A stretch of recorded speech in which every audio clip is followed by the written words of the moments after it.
warahmatullahi wabarakatuh. Tajuk kita pada hari ini ialah bab pertama, kepentingan solat.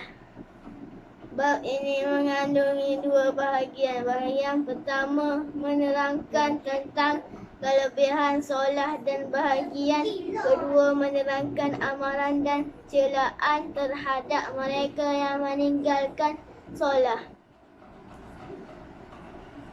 Sayyidina Abdullah bin Umar radhiyallahu anhu meriwayatkan bahawa Rasulullah sallallahu alaihi wasallam bersabda, Islam dibina atas 5 rukun: bersaksi bahawasanya tiada Tuhan selain Allah Subhanahu wa taala dan Muhammad adalah hamba-Nya dan Rasul-Nya, mendirikan solat, mengeluarkan zakat, menunaikan haji dan berpuasa pada bulan Ramadan. Hadis riwayat Bukhari dan Muslim.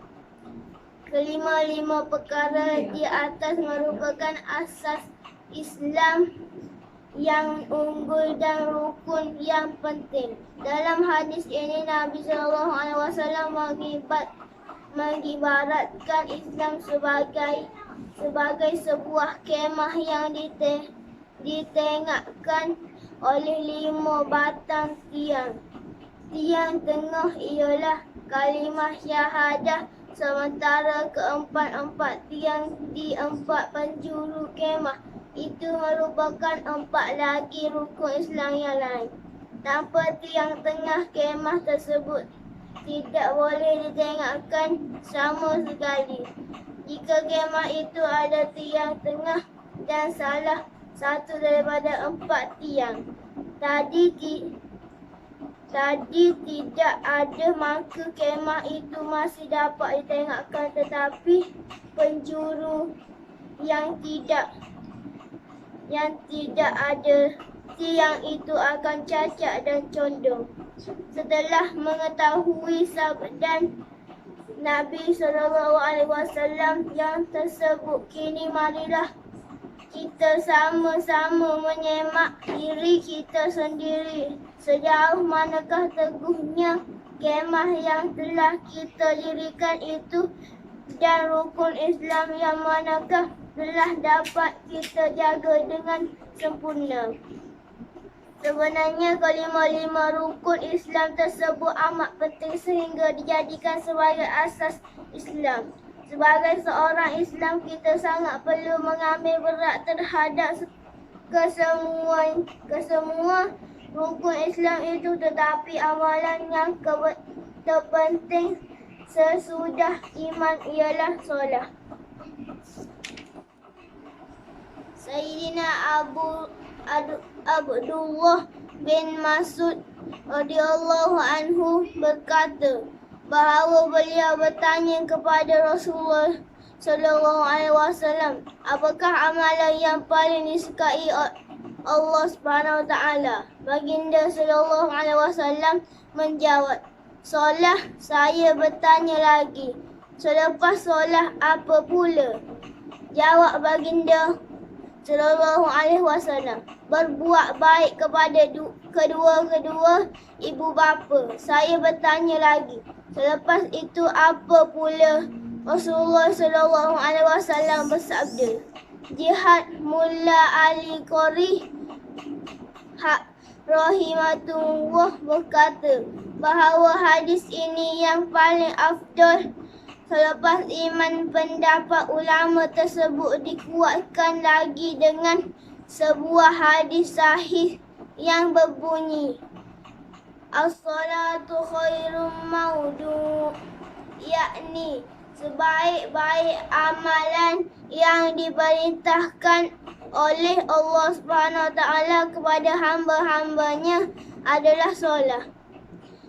Ada diterangkan dengan jelas dalam banyak hadis sahih bahawa solat merupakan amalan paling afdal antara semua ibadat yang lain. Antara hadis tersebut ada yang terkandung dalam kitab Al-Jami'us Saghir, seperti yang diriwayatkan oleh Salamah, Sayyidina Abu Umamah dan Sayyidina Ubadah radhiyallahu anhu diriwayatkan daripada Sayyidina Abdullah bin Mas'ud radhiyallahu anhu dan Sayyidina Anas radhiyallahu anhu bahawa amalan daripada Sayyidina Abdullah bin Umar radhiyallahu anhu dan Sayyidina Ummu Fardah radhiyallahu anhu bahawa amalan yang paling baik ialah solat pada awal waktu.